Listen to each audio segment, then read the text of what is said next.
How does withdrawal of consent relate to boundaries? Have you ever felt unsure about a situation and wanted to change your mind? This is where withdrawal of consent comes into play, especially for teens navigating social skills and relationships. Let's break it down. Consent means that everyone involved agrees to something, whether it is a hug, a kiss, or any form of closeness. It is essential to understand that consent is not a one-time agreement. It is ongoing. Just because someone said yes earlier does not mean they have to continue if they feel uncomfortable. Boundaries are the personal limits you set for yourself. They help you feel safe and respected in your relationships. Knowing your boundaries is key to understanding your comfort level.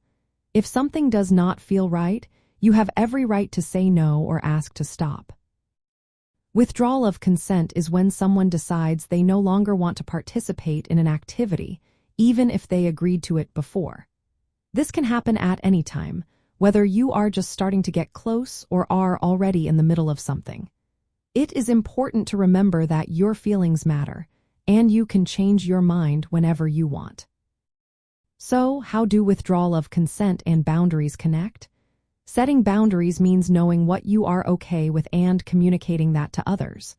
When you withdraw consent, you are enforcing those boundaries.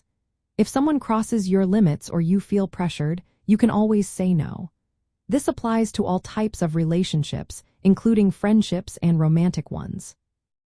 Sometimes, people mistakenly think that once an activity starts, they must finish it.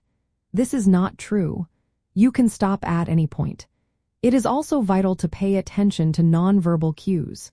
If someone appears uncomfortable or unsure, it is best to pause and check in with them. Here is some practical advice for teenagers. Always ensure that both you and your partner feel comfortable and safe. Open communication about what you want and do not want is essential. If either of you wants to stop, respect that decision immediately. Respecting boundaries and consent shows care for yourself and others. If you are ever unsure about what consent or boundaries mean, or if you feel pressured, talk to a trusted adult or friend. You are not alone, and your feelings are important. Setting and respecting boundaries is a vital part of healthy relationships. Withdrawal of consent is a normal and necessary way to protect those boundaries.